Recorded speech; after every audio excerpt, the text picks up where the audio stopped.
machine. I'll show you how it works.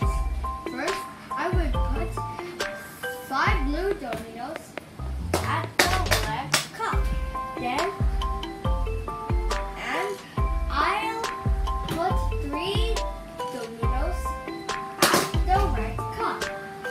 To know how many dominoes are there in all, I'll count them.